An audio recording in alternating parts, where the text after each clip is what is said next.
नमस्कार बंधुरा जाना होमिओपैथी चैनेले आपनादेर स्वागत जानाई। आशा करी आपनारा सबाई भालो आछेन।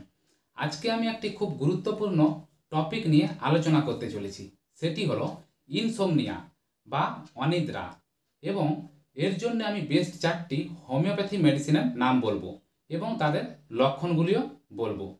ताई बंधुरा आपनारा भिडियोटी स्किप ना करे सम्पूर्ण देखार चेष्टा करुन, ताहले पुरो विषयटी परिष्कार बुझते पारबेन। और आपनी जदि এই চ্যানেলে নতুন হয়ে থাকেন প্লিজ সাবস্ক্রাইব করে নিন। এবার শুরু করি। প্রথম মেডিসিন হলো যাদের অনিদ্রা ঘুমের সমস্যা রয়েছে তার জন্য প্রথম যে মেডিসিন সেটা হলো কালিফস।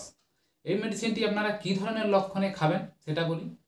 এটা অনিদ্রার জন্য দারুণ একটা কার্যকরী ওষুধ। যাদের মানসিক চাপ উদ্বেগের কারণে অনিদ্রার সমস্যা থাকে, বিশেষ করে রাতের শেষ ভাগে, তাদের জন্য এই মেডিসিনটি খুব ভালো মেডিসিন। অতিরিক্ত হাই তোলা, একটা বিষণ্ণ স্বভাব থাকবে, মানসিক ও শারীরিকভাবে চরম একটা ক্লান্তি দেখা যাবে। রাতে আতঙ্কের কারণে শিশুদের হঠাৎ করে যদি ঘুম ভেঙে জেগে ওঠে তাহলে এই কালিফস মেডিসিনটি দারুণ কাজ করে। এবার আসি এর ডোজ। আপনারা কতটা পরিমাণ এই মেডিসিনটি খাবেন? আপনারা কালিফস মেডিসিনটি 6x দিনে 2বার থেকে 3বার খাবেন, দেখবেন দারুণ রেজাল্ট পাবেন। দ্বিতীয় মেডিসিন হলো কফিয়া ক্রুডা। এটা কী ধরনের লক্ষণে আপনারা খাবেন? মনের মধ্যে সবসময় যদি চিন্তা ভাবনার ফলে আপনার অনিদ্রার সমস্যা হয়, ঘুমানোর সময় অনেক আপনার দেখবেন চিন্তা আসে, ব্যক্তি রাতে দেখবেন অস্থির থাকে এবং একটা ঘুমের অভাব অনুভব করে, এদিক ওদিক দেখবেন ব্যক্তি ছুটতে থাকে, ধড়পড় করবে এবং নার্ভাসনেস হতে পারে ব্যক্তির।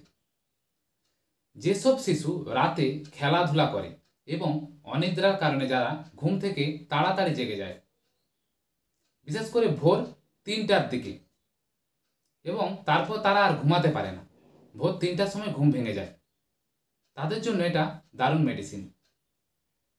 কোনো রোগ থেকে সেরে ওঠার সময় যদি অনিদ্রার সমস্যা হয়, আপনার ধরুন কোনো একটা রোগ হয়েছে, সেখান থেকে আপনি সুস্থ হচ্ছেন, তার ফলে আপনার দেখবেন পরে অনিদ্রা বা ঘুম হচ্ছে না এরকম সমস্যা হচ্ছে, সেক্ষেত্রেও ভালো কাজ করে এই মেডিসিন। অতিরিক্ত স্বপ্নের কারণে যদি আপনার ঘুমের ব্যাঘাত হয়, যারা অতিরিক্ত স্বপ্ন দেখেন তাদের জন্য এই মেডিসিনটি দারুণ মেডিসিন। এবার আসি এর ডোজ কতটা পরিমাণ খাবেন। আপনারা সবথেকে ভালো হয় কফিয়া ক্রুডা 30 ডোজে সারাদিনে 2 ফোঁটা করে 2বার খাবেন, দেখবেন এই অনিদ্রার সমস্যা থেকে মুক্তি পাবেন। এবার আসি তৃতীয় মেডিসিন, সেটা হলো ইগনাসিয়া আমারা। এটা কী ধরনের লক্ষণে আপনারা খাবেন?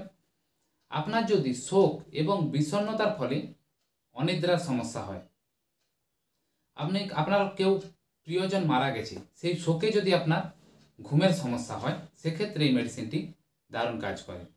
ব্যক্তি দেখবেন হতাশাগ্রস্ত, উদ্বেগ থাকে ব্যক্তির মধ্যে, ব্যক্তি গভীর শোকে ব্যক্তির ঘুমই হয় না ঠিকঠাক, একা থাকার ইচ্ছা হয় ব্যক্তির মধ্যে, ব্যক্তি সবসময় কান্না করে, ব্যক্তির কি হয় না অতীতের দুঃখজনক ঘটনা নিয়ে বারবার চিন্তা করে, অতিরিক্ত চিন্তা থাকে মনের মধ্যে, হাহাকার, সব কিছুর প্রতি একটা উদাসীন আচরণ থাকে। এই ধরনের লক্ষণে ইগনাসিয়া আমারা মেডিসিনটি দারুণ কাজ করে। এবার আসি এর ডোজ কতটা পরিমাণ আপনারা খাবেন। আপনারা ইগনাসিয়া আমারা 30 ডোজে দিনে আপনারা 2 ফোঁটা করে 2বার খাবেন, দেখবেন এই সমস্যা ধীরে ধীরে ঠিক হয়ে যাবে। এবার আসি চতুর্থ মেডিসিন, সেই মেডিসিনটি হলো পালসেটিলা। এটা কী ধরনের লক্ষণে খাবেন? রাতের প্রথমে যদি আপনার অনিদ্রা বা ঘুম হয় না এরকম সমস্যা থাকে, আপনি রাতের প্রথমে ব্যক্তি দেখবেন জেগে থাকে এবং অস্থির থাকে, আপনি বিছানায় শুইতে গেলেন, ওই মুহূর্তে আপনার ঘুম আসবে না ঠিকঠাক, একটি স্থির চিন্তা মনের মধ্যে ঘুরপাক খায় এবং ঘুমাতে বাধা দেয়। অনিদ্রার সাথে যদি আপনার চরম অস্থিরতা থাকে, ব্যক্তি দেখবেন অবশেষে শেষের দিকে ভোরের দিকে আবার দেখবেন ঘুমিয়ে পড়ে, ব্যক্তি একটা ক্লান্ত বোধ করে জেগে ওঠে। মানে আপনার কি হবে, রাতের প্রথমের দিকে ঘুম আসবে না, কিন্তু ভোরের দিকে আপনার প্রচণ্ড ঘুম পাবে, আর একটা শরীর সারা সবসময় একটা ক্লান্তি বোধ হয়। এই ধরনের লক্ষণে এই পালসেটিলা মেডিসিন দারুণ কাজ করে। দিনের বেলায় আপনার অতিরিক্ত হাই উঠবে, এটা একটা গুরুত্বপূর্ণ লক্ষণ, এবং একটা সবসময় সারাদিন ঘুম ঘুম ভাব, এই ধরনের লক্ষণে এই পালসেটিলা মেডিসিনটি অবশ্যই খেতে পারেন। এবার আসি এর ডোজ। এই পালসেটিলা মেডিসিন 30 ডোজের আপনারা সারাদিনে 2 ফোঁটা করে 2বার খাবেন। দেখবেন আপনার এই অনিদ্রার সমস্যা ধীরে ধীরে ঠিক হয়ে যাবে। তাহলে বন্ধুরা, আপনারা বুঝতে পারলেন যে এই অনিদ্রার জন্যে এই যে আমি 4টা মেডিসিনের নাম বললাম এবং এর লক্ষণ বলে দিলাম, আপনারা আপনার লক্ষণ মিলিয়ে যে কোনো একটা মেডিসিন খেতে পারেন, সব মেডিসিন খাওয়ার প্রয়োজন নেই। আরেকটা জিনিস আপনাদের জানিয়ে রাখি, অবশ্যই এই মেডিসিনগুলো নেওয়ার আগে অবশ্যই ডাক্তারবাবুর পরামর্শ মেনে তবেই নেওয়ার চেষ্টা করবেন, এতে আপনি ভালো থাকবেন। তাহলে বন্ধুরা, যদি আপনাদের ভিডিওটি ভালো লেগে থাকে প্লিজ লাইক করে দেবেন, বন্ধুদের মধ্যে শেয়ার করে দেবেন, আর যদি ভালো লেগে থাকে সাবস্ক্রাইব করে নেবেন। কমেন্টে যদি আপনাদের কিছু জানার থাকে অবশ্যই কমেন্ট করবেন, আমি আপনাদের যথাসাধ্য উত্তর দেওয়ার চেষ্টা করব। ধন্যবাদ বন্ধুরা।